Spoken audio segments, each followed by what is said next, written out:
আল্লাহ নবী সাল্লাল্লাহু আলাইহি সাল্লাম সেদিন চোখের পানি ফেলবে আর বলবে, উম্মত এটা কি আমল নামা নিয়ে আসছে? উম্মত তুমি আমার এত বড় বেইজ্জতি কেমনে করলা? আমি 23টা বছর তোমাদের জন্য কেঁদেছিলাম। সারা রাত এশার নামাজের পরে নবী দাঁড়াইছে কানতে কানতে, ফজরের আজান পর্যন্ত নবী উম্মতের জন্য দোয়া করছে আর চোখের পানি ফেলছে। তায়েফের পাথরের আঘাতে পিঠটা ছিদ্র করে ফেলছি, ক্ষুধার কষ্টে পেটে পাথর বেঁধেছিলাম। উহুদের দান দান শহীদ করা রক্ত নিয়ে উহুদের ময়দানে পড়েছিলাম বেহুশ হয়ে। ঘরের চুলায় 3 মাস আগুন জ্বলে নাই। এত কষ্ট, এত চোখের পানি, এত ক্ষুধার কষ্ট, এত রক্ত, বিনিময়ে উম্মত এটা কি নিয়ে আসলাম? নামাজ কই, সেজদা কই, রুকু কই, ফজর জোহর আসর মাগরিব এশা কই, হারাম থেকে বাঁচা কই, হালাল উপার্জন কই, জিকির কই, তেলাওয়াত কই, আমার সুন্নত কই? কেমনে এমনে ভুলে গেলা উম্মত? আমার এত বড় বেইজ্জতি কেমনে করলা? আমার এত বড় অপমান কেমনে করলা? নাফরমান যখন কবরের প্রশ্নের জবাব দিতে পারবে না, তো আল্লাহ তাআলার পক্ষ থেকে ফেরেশতাদেরকে বলবে, আফরিশুহু মিনান নার ওয়ালবাসুহু মিনান নার ওয়াফতাহু লাহু বাবান ইলান নার। আমার বান্দার কবরের মধ্যে জাহান্নামের বিছানা বিছিয়ে দাও, জাহান্নামের পোশাক পরিয়ে দাও, জাহান্নাম বরাবর দরজা খুলে দাও। ফেরেশতারা এই 3টা কাজ করে এই ফেরেশতারা সরে যাবে। আল্লাহর নবী সাল্লাল্লাহু আলাইহি সাল্লাম বলেন, কবর তখন তাকে একটা চাপ দিবে। এই চাপে এই ব্যক্তি ডান পাশের মাটি বাম দিকে, বাম দিকের মাটি ডান দিকে, এইভাবে আইসা চাপ মারবে। আল্লাহ রসুল বলে, ডান পাশের হাড্ডি পাঁজরের এই সাটনার হাড্ডি ভাঙ্গা বাম দিকে ঢুকে যাবে, বাম দিকের গুলো ডান দিকে। উদাহরণ দিয়ে বুঝাইছে নবী, হাত্তা তাখতালিফা আদলাউহু, এভাবে 2 আঙ্গুল যেমন একটা আরেকটার মধ্যে ঢুকে যায়, হাড্ডি পাঁজরের গুলো এইভাবে একটা আরেকটার সাথে ঢুকে যায়। আল্লাহ নবী সাল্লাল্লাহু আলাইহি সাল্লাম বলেন, ওয়া ইউকাইয়াদু লাহু মালাকুন আবকামু ওয়া আসাম্মু ওয়া আ'মা। তার কবরে এরপরে নাফরমানের কবরে একজন ফেরেশতা পাঠানো হবে। এই ফেরেশতা 3টা গুণ, এই ফেরেশতা বোবা, এই ফেরেশতা বধির, এই ফেরেশতা অন্ধ। সে কথাও বলতে জানে না, কানেও শোনে না, চোখেও দেখে না। আল্লাহ রাসূল বলেন, ফায়ুদরাবু লাহু বিমিথরাকাতিম মিন হাদিদ।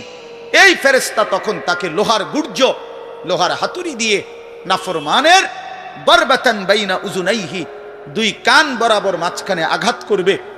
এক একটা আঘাতে ফায়াসিহু সাইহাতান, নাফরমান এভাবে চিৎকার করবে, ইয়াসমাউহা মান ইয়ালিহি ইল্লা সাকালাইন, মানুষ এবং জিন ব্যতীত আল্লাহর কসম গোটা সৃষ্টি এই নাফরমানের আওয়াজ শুনতে পাবে, চিৎকার শুনতে। দোস্ত আমার, বন্ধু আমার, ছেলেরা আমার, জিন্দেগি বড় বেশি রঙিন মনে করছো তুমি।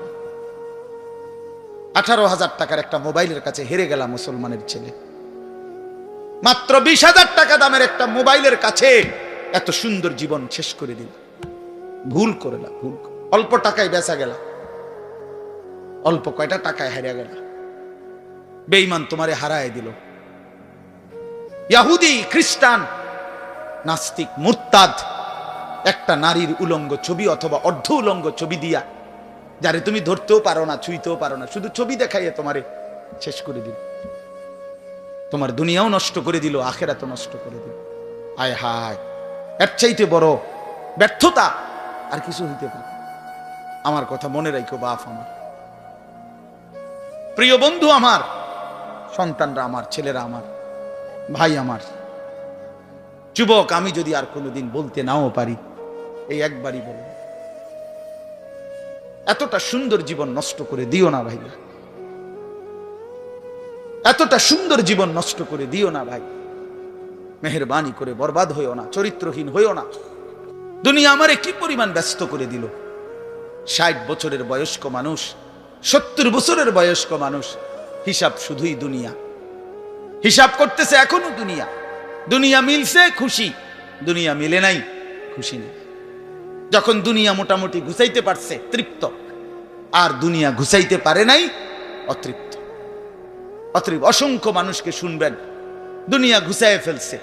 3টা ছেলে বিদেশ পাঠাইছি হুজুর, 4টা মেয়ে বিয়ে দিছি, বাড়িতে একটা বিল্ডিং করছি, 4টা রুম, ভিতরে 2টা বাথরুম, আল্লাহর রহমতে রাস্তার লগে কুদ্দুর জায়গা কিনছি, ব্যাংকেও কিছু টাকা পয়সা জমছে, বাজার সদাই কইরা খাইয়া পইরা আল্লাহর রহমতে আমনগো দোয়ায় 10 জনের দোয়ায় ভালো আছে, খালাস জিন্দিগি মিলে গেছে, জীবনের টার্গেট অর্জন হয়ে গেছে।